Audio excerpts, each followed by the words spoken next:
All right, let's see if I still remember how to do this. New studies showing a job in America is not a ticket out of poverty. 1 in 4 Americans between the ages of 21 and 69 working full-time are living paycheck to paycheck. That's according to a new report by Bank of America.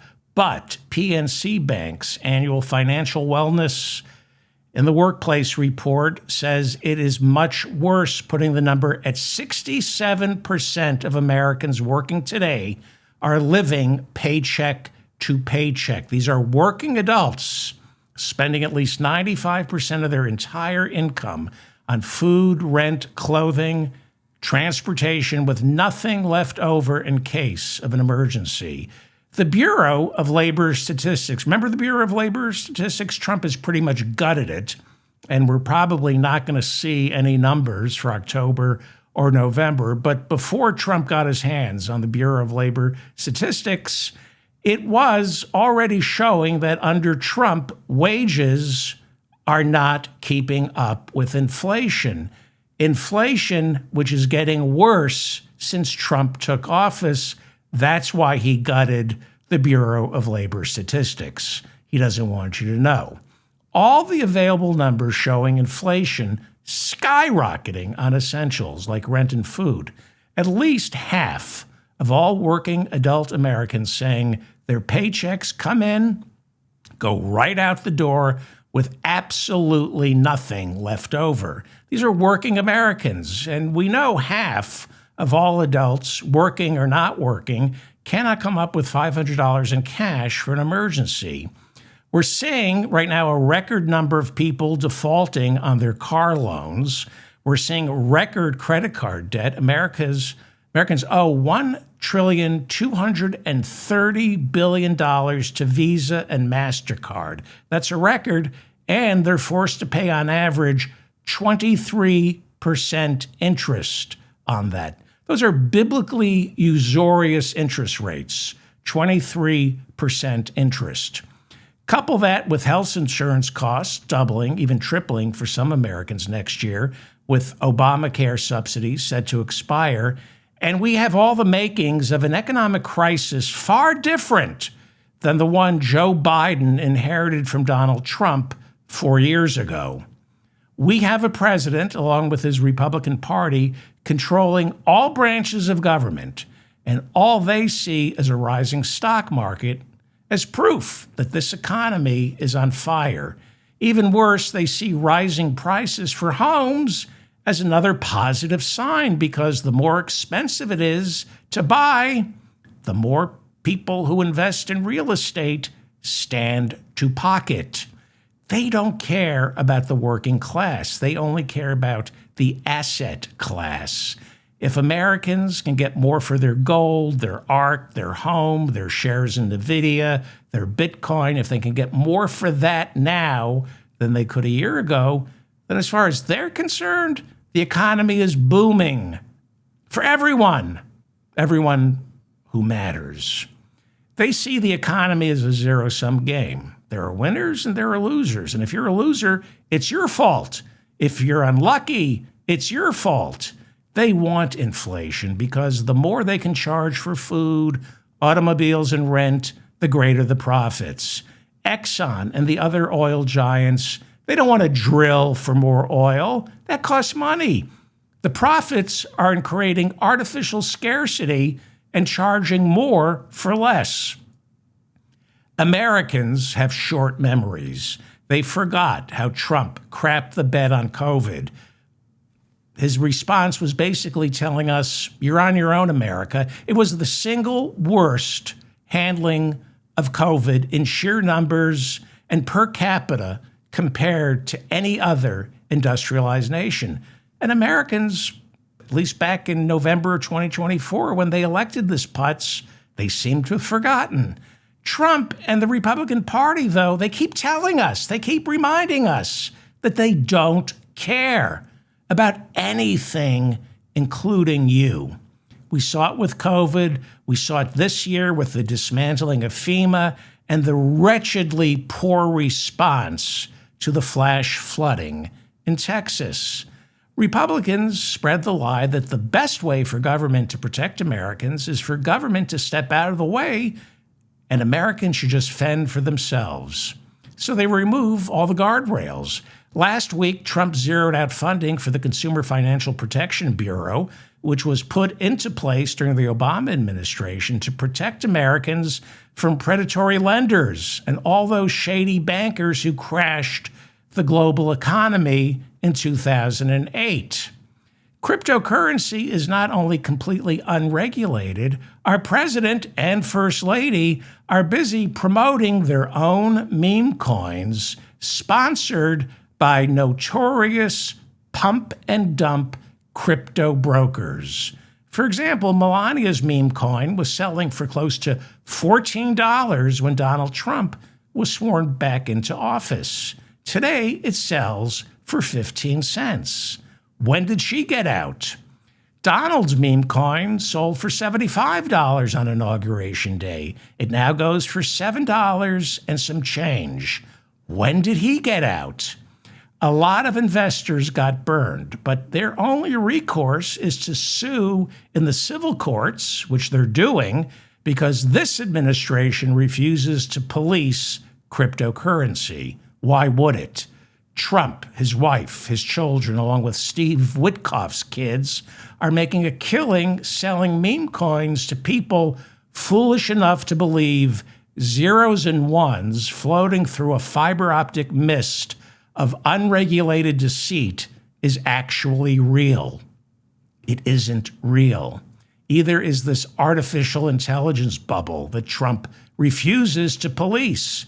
Joe Biden, on his way out, said we need to regulate artificial intelligence and cryptocurrency. But Trump came into office and said, no, it's an opportunity for quick money, especially for me. So when the AI bubble, the cryptocurrency bubble, the stock market bubble, the debt bubble all come crashing down, Donald Trump will say what he said when COVID hit or when the flash floods hit Texas. He'll say there was simply no way to see this coming. It's a once-in-a-thousand-year event, and it's so unfair to blame me. Nobody could have prepared for this, but it is Joe Biden's fault because he had a chance to prepare for it, and he didn't. That's what he's going to say. And then somehow it will be the fault of black people. It always is. They're going to say they created the bubble. Black people bought cryptocurrency and AI stock that they couldn't afford, and they created the bubble. You think I'm making that up? This is who Sean Hannity blamed for the financial crisis back in 2008. Black people. He said they bought homes they couldn't afford and thereby crashed the world economy. Now, he dog whistled it. He said Fannie Mae and Freddie Mac were forced by Democrats to authorize home loans for people living in marginalized communities, and they were the ones who took out mortgages they couldn't afford. That is dog whistle for black people. So he didn't blame the trillions upon trillions of collateralized debt obligations and the trillions upon trillions of dollars that were bet on those collateralized debt obligations. No, that had nothing to do with it. Not untrammeled greed, not deregulation, not getting rid of Glass-Steagall. Marginalized communities, black people. This is The Mop-Up. I'm David Feldman in New York City. Thank you so much for joining me. Please like this episode so I stay in your feed. A lot of people are having trouble finding me. So if you like this episode, if you hit the notification bell, you're more likely to find me. And share this. Please share this with like-minded individuals. Also, leave a comment. I read all your comments. I made a mistake on the last show. I said, thanks to one big, beautiful bill, we were about to hire 40,000 new ICE agents. I was wrong. 10,000 new ICE agents. I correct myself. If I make a mistake, let me know in the comment section.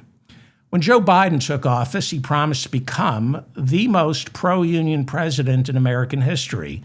In many ways, he was, but that's not saying much. There were the visuals, like when he marched with the auto workers. Remember that? when the UAW went on strike.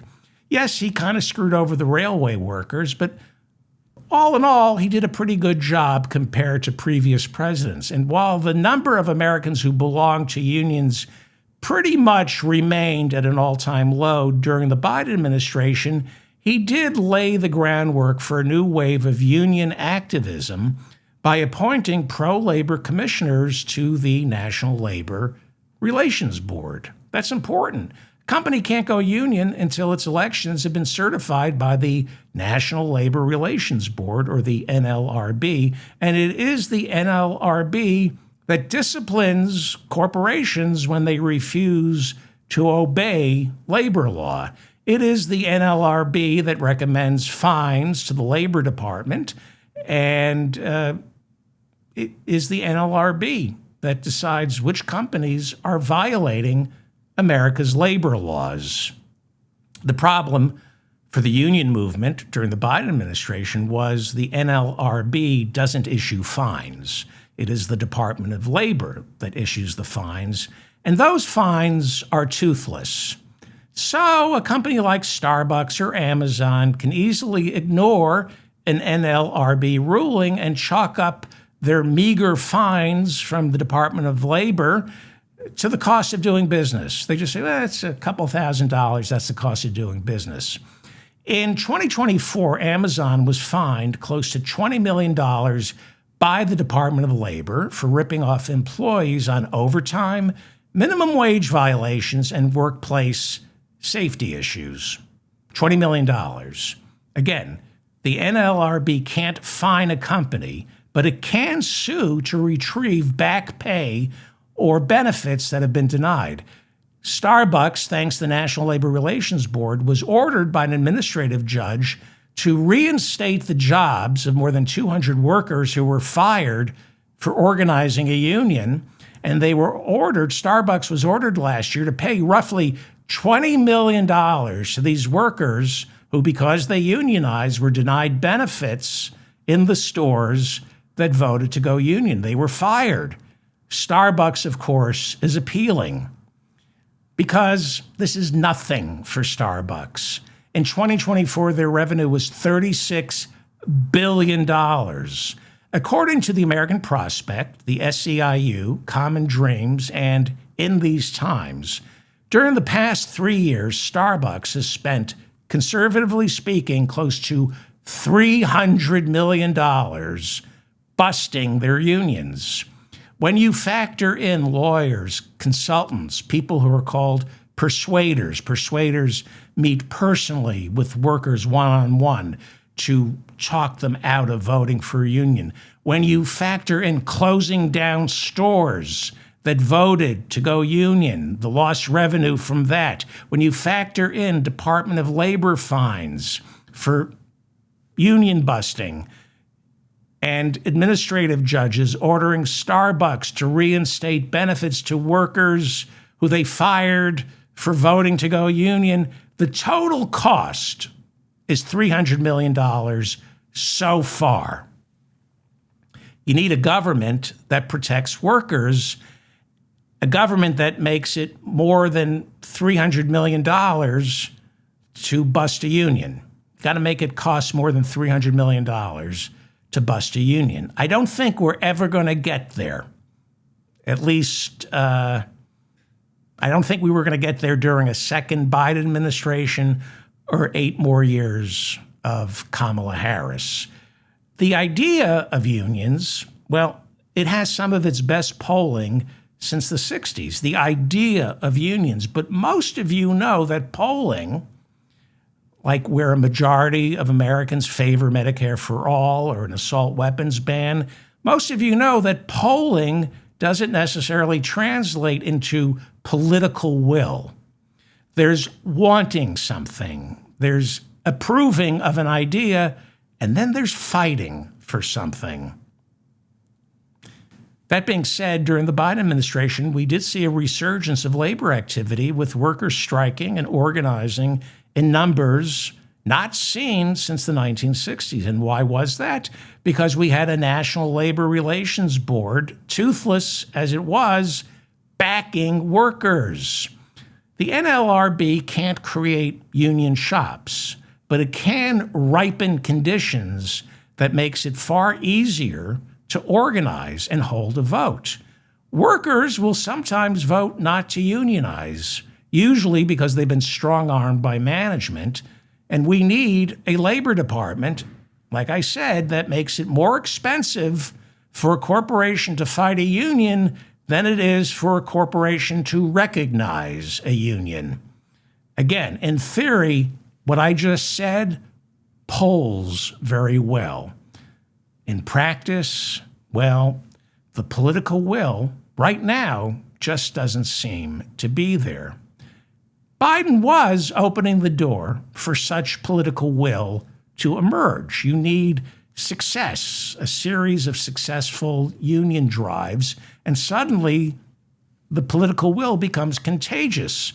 We had a president, Joe Biden, who played an active role settling massive strikes, sending White House representatives to the bargaining table, making sure workers weren't getting screwed.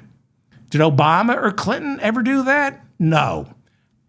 Now, the railroad strike didn't end well. I'll give you that. But in 2023, Biden didn't just become the first president to march in a picket line when he joined the United Auto Workers. His White House was there with an actual seat at the bargaining table, supporting the auto workers, reminding auto companies, we bailed you out, we purchased your vehicles, make a deal that's fair for the workers. It's why by January of 2024, Shawn Fain, the head of the UAW, the United Auto Workers, had already endorsed Biden's reelection bid. Biden earned that endorsement because Shawn Fain made him work for it. When 76,000 Kaiser Permanente healthcare workers went on strike back in 2023, Biden took an active role at the negotiating table, and they got a contract, a pretty good contract. Last month, Kaiser Permanente workers went on strike again. It was the largest labor action for 2025. 45,000 out of the 300,000 people who work for Kaiser Permanente walked off their job for 5 days in October. Not a peep out of the Trump White House, and still no contract. Elections have consequences. When 47,000 members of the International Longshoremen's Association went on strike last year, Biden intervened. He actually sent our labor secretary, Julie Su, and his very own chief of staff, Jeff Zients, to pressure the United States Maritime Alliance to make a better offer to the International Longshoremen's Association. And the stevedores, the longshoremen, ended up with a 6-year deal that included a 62% wage hike, plus more money going into their pensions. When Amazon workers held votes to unionize in Bessemer, Alabama, Biden said he wouldn't tell anyone how to cast their ballot, but he said labor laws will be enforced while I'm president. I will make sure the election is fair. The election wasn't fair, and Biden's NLRB ordered a do-over. And then a judge, an administrative judge, ordered a third do-over. Amazon is appealing that judge's ruling. There has yet to be a third election at the Bessemer warehouse, the Amazon Bessemer warehouse.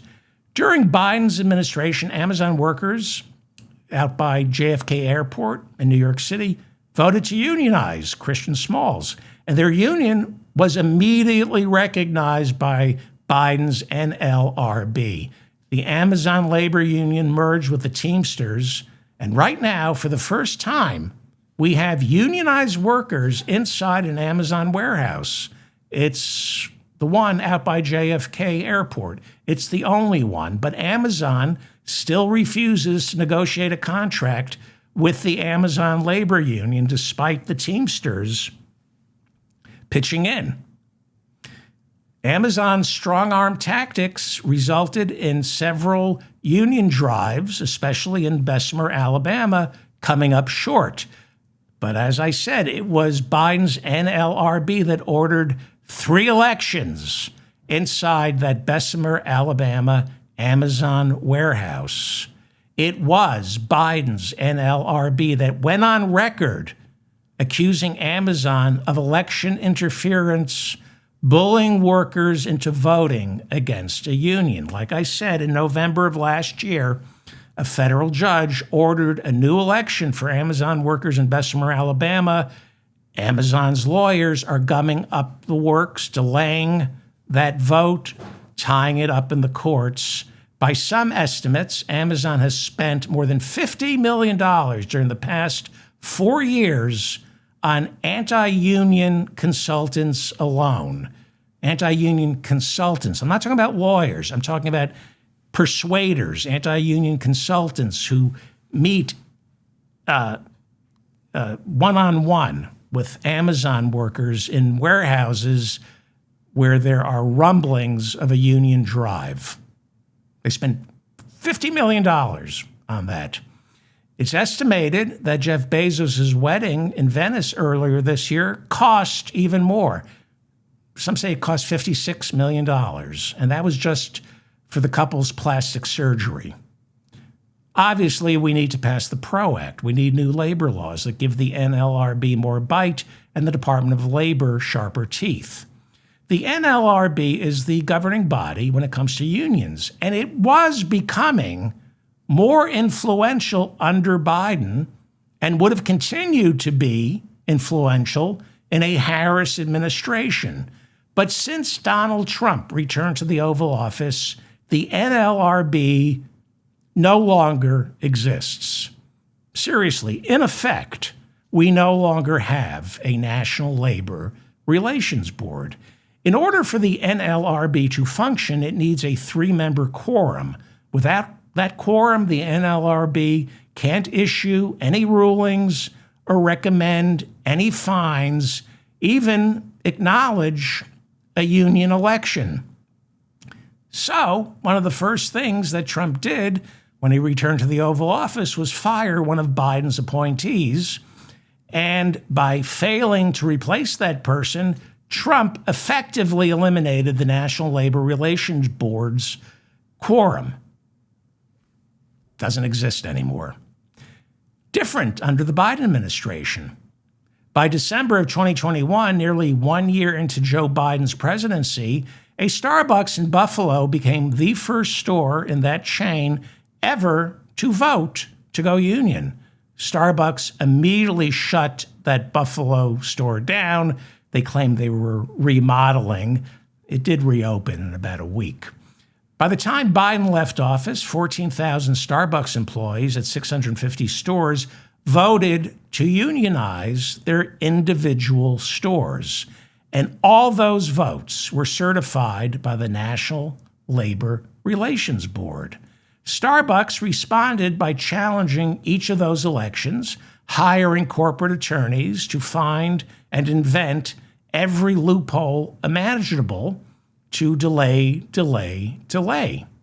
Starbucks, for appearance sake, went through the motions of negotiating, but not in good faith. They went through the motions of negotiating with a select number of workers at some of their higher profile stores. But to this day, the union has yet to nail down a contract. Starbucks is breaking the law. But the law in the United States isn't there to protect workers, or at least it's not enforced to protect workers. There are laws, we just don't enforce them when workers benefit. Our laws are basically enforced when it comes to keeping workers in line.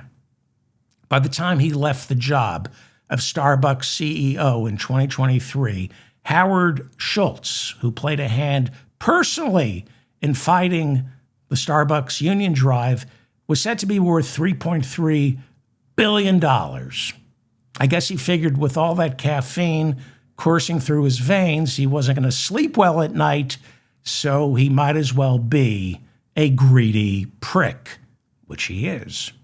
And so last Thursday, the union, Starbucks Workers United, announced 1,000 Starbucks baristas were going on strike at the 65 stores that voted to unionize, but still have no contract. And that strike continues. How big is the strike? Well, I mean, there are 10,000 Starbucks stores across the country. Only 65 are actively striking. So what should you, as a consumer here in America, do? I know my listeners drink coffee. How else can they stay awake during my show? So what do?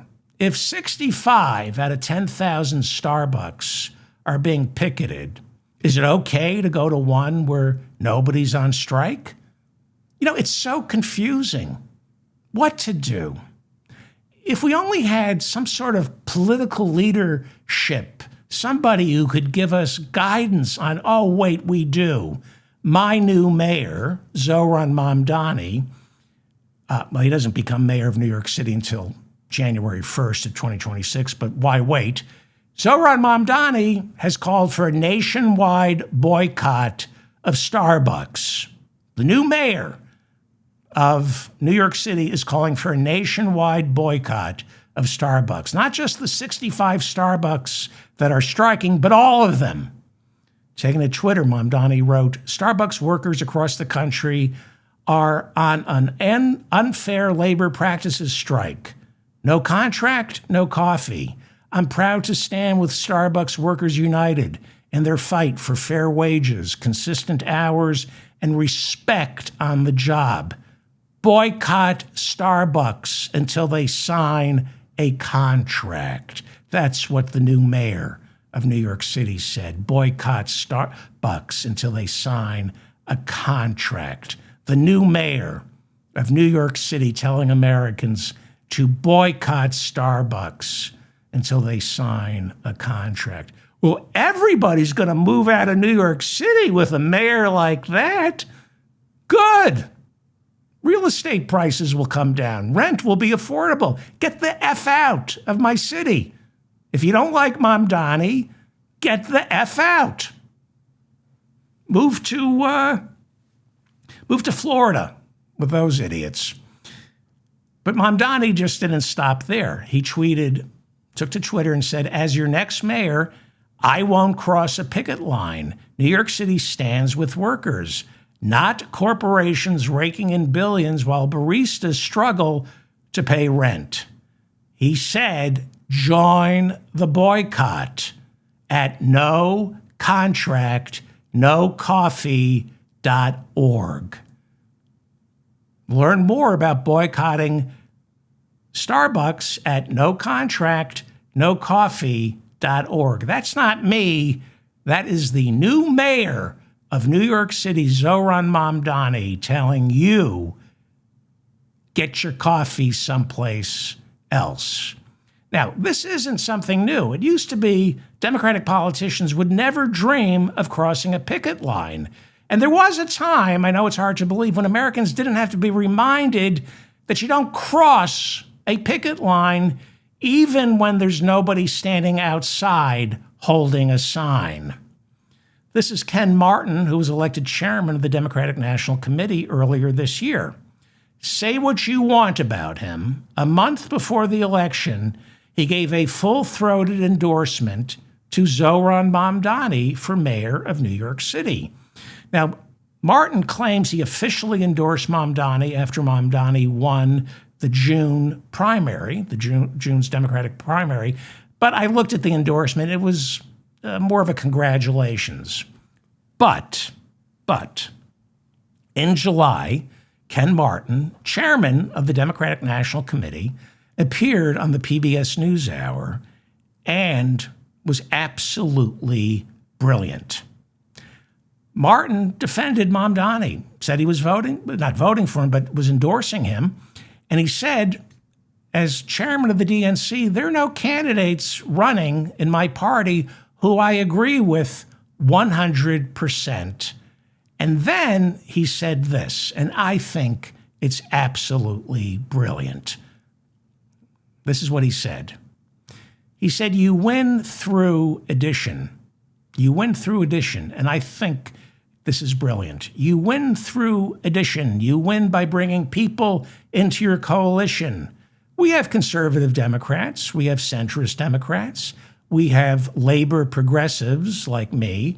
And we have this new brand of Democrat, which is the leftist. And we win by bringing people into that coalition. It's not a one-size-fits-all. What works in New York City or Seattle may not work in Bessemer, Alabama, or maybe it will. Well, in January of 2022, the Democratic National Committee in Washington, D.C., voluntarily recognized the DNC staff union after they voted to join SEIU Local 500. In July of this year, the first ever 4-year collective bargaining agreement was signed with the DNC. This is because of Bernie Sanders. In March of 2020, when Bernie was running for president, his campaign staff became the first ever to be unionized. By May of 2020, much of Joe Biden's campaign staff was unionized, having reached a collective bargaining agreement with the Teamsters. In 2024, both Joe Biden and then Kamala Harris's campaign headquarters staff, that their workers below the line, unionized. Harris's field offices were also unionized as members of the Campaign Workers Guild. It was the first time in American history that a major political party had what amounted to a fully unionized, below-the-line workforce. But now, Ken Martin, chairman of the DNC, is facing pushback from that union after he announced, starting in February of next year, all DNC employees are expected to work in the DNC office 5 days a week. The union calling this announcement callous. Ken Martin, the chairman of the DNC, telling the union if DNC workers don't like this new arrangement, they should look for another job. The union saying their collective bargaining agreement allows for hybrid home office work situations, but management, the DNC, maintaining that agreement stipulates hybrid home office work situations can be changed to full-time office work so long as employees have been given 60 days notice. Not easy. Not easy. It's complicated, right? Workers at the Republican National Committee have never formed a union, despite efforts by the Teamsters to get them to organize. Authoritarianism, much easier for the people in charge, not complicated. It's messy being a Democrat. Sean O'Brien, president of the International Brotherhood of Teamsters, spoke at the Republican National Convention last year. He's been trying to unionize Republican staffers at the RNC. He then broke, after speaking at the RNC convention last year, he broke with recent tradition. When the Teamsters failed to endorse the Democratic nominee for president, Kamala Harris, O'Brien didn't endorse any candidate, accusing both Trump and Harris of not supporting the PRO Act, which, if passed, would make it far easier to form unions, especially in the 27 right-to-work states here in America. He said Kamala Harris didn't support the PRO Act, but Kamala Harris not only firmly supported the PRO Act during her run for president, she was also one of the original sponsors of the bill while serving in the Senate. O'Brien later confessed to Tucker Carlson that he found Harris to be smug and arrogant. Teamsters remain a problematic union. Unions in America have been far from saints. Many leaders were racist, homophobic, misogynistic, and encouraged its membership to be rife with nepotism. And of course, too many of these unions were run by the mob. In fact, there would be no Las Vegas had it not been for the Teamsters Pension Fund. Not going after the Teamsters. They are working with the Amazon Labor Union. I just find Sean O'Brien, I find him questionable for not endorsing Kamala Harris. And then when he called her arrogant and smug and lied about her not supporting the PRO Act, not sure if Sean O'Brien is the best leader for the Teamsters. I'm David Feldman, reminding you to stay strong and protect the weak. Please like this episode so I remain in your feed. Please share it. Leave a comment if I made any mistakes. Thank you to Bob and Mila in the chat room for keeping the conversation civil. I think that covers everything. I took a little time off last week, didn't do too many shows. I'm going to try to do more shows. I'm a little more rested. Thank you for listening.